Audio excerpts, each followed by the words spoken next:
Have you ever wondered why positive thinking never works? And you always find yourself getting sucked back in after a short amount of time, and you always end up feeling the same emotions and having the same thoughts after a certain duration of time. And even though you do have that positive thinking, you still share and feel negative emotions that constantly badger you, and you're constantly trying to get rid of them. Well, in this video, I'm going to show you why that is and what you can do about it so you're no longer in this cycle of trying to force change and then always slipping back into your old identity. So let's get into it. So most people, like I mentioned, try to solve this problem by trying to change their personality, trying to fix themselves, trying to change something about their thought process and perspective, which is a good way. It's better than nothing, but you ultimately fall back into your old positionings and your old thought process. The reason is because there's thoughts, and then under thoughts is emotions, and then under emotions is beliefs, perspectives, and identity. Okay? So, if you're not changing this and you're trying to change this, you're always going to revert back because this is the root of everything: identity, beliefs, etc. So, then when you're trying to say, I am lovable, confident, or whatever, and you're using 5% of your conscious mind, and then the rest of your some people even say only 1% of your mind is conscious. Some people say 5. I believe it's more like 1% of your mind is conscious, everything else is unconscious. So you're using 99% of your unconscious mind that's running under the surface, running the program. You can't change that with your conscious mind. It just doesn't make sense. Because unconsciously, you're telling yourself you're not confident, you're a loser, whatever the belief is, and your unconscious mind is trying to fight, or your conscious mind, excuse me, is trying to fight that. And obviously, it doesn't take a genius to understand 99% is going to beat the 1%. So then, in order to change belief systems, we have to actually challenge our belief systems. And what always comes with challenging our belief systems is something called cognitive dissonance, where it's your frame of the world is one way and you're trying to challenge that, which can be very confronting and very triggering. That's why most people, you just can't believe how dumb they are. Like sometimes, have you ever had a conversation with someone? And I'm not trying to like devalue or belittle these people, but like we've all been there where you just like, how have you survived with the mindset you have? Like, how has a natural selection taken you out already? I mean, like people that dumb. And it's not that they actually have a low IQ. That's not the case at all. It's simply that they've developed this identity, this mindset, this belief system to support their identity, ego, whatever it is. And that's why they maintain it and they protect it. So no matter how much truth you throw at these people, they're just going to deflect it, right? Because they don't want to challenge their ego. They don't want to challenge cognitive dissonance. They don't want to confront this part of their life and say they're wrong because then what other parts of their life is wrong, right? So then that's why humans are very resistant to change. So one, you have to be the type of person that's willing to experience cognitive dissonance and challenge your current existence and the way you see the world. So then what that's going to bring up is, like I mentioned before, trigger, anger. Anger at the person that made you believe that, or the system that made you believe that, or maybe anger at yourself, maybe anger at God, if it's like one of these really deeper things that you're looking into.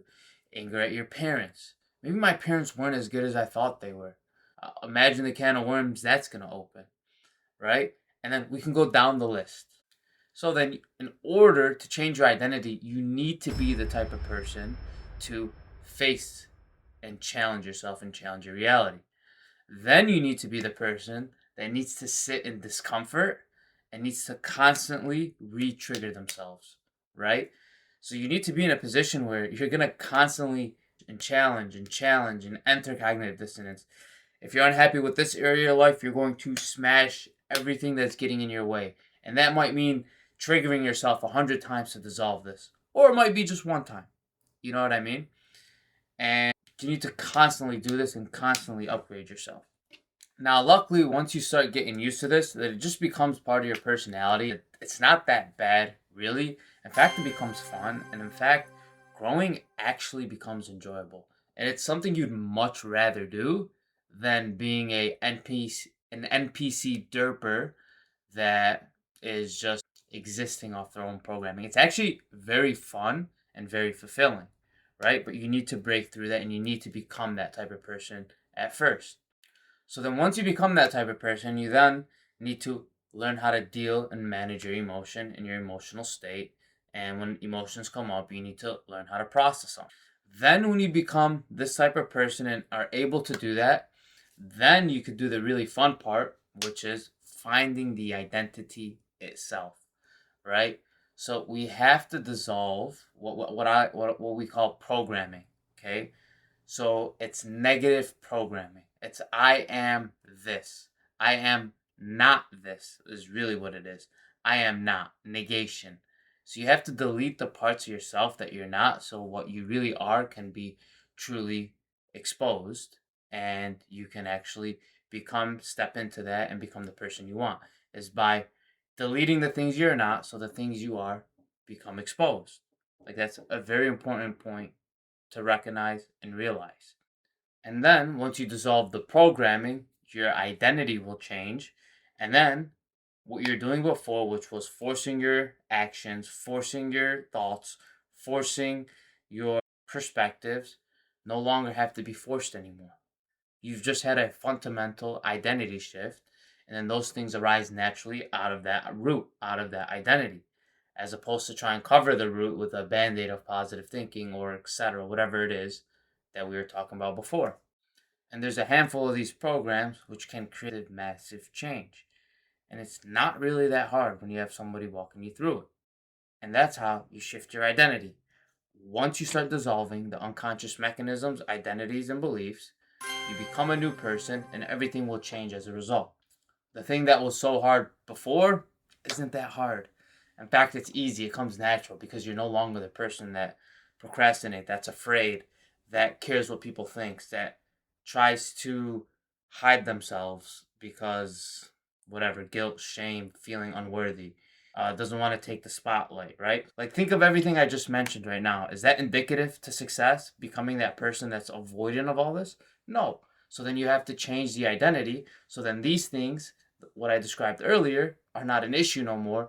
And then you could see how naturally your life will start to change because you just start stepping into it. And if this is something that you want to do on your own, God bless you. I wish you the best.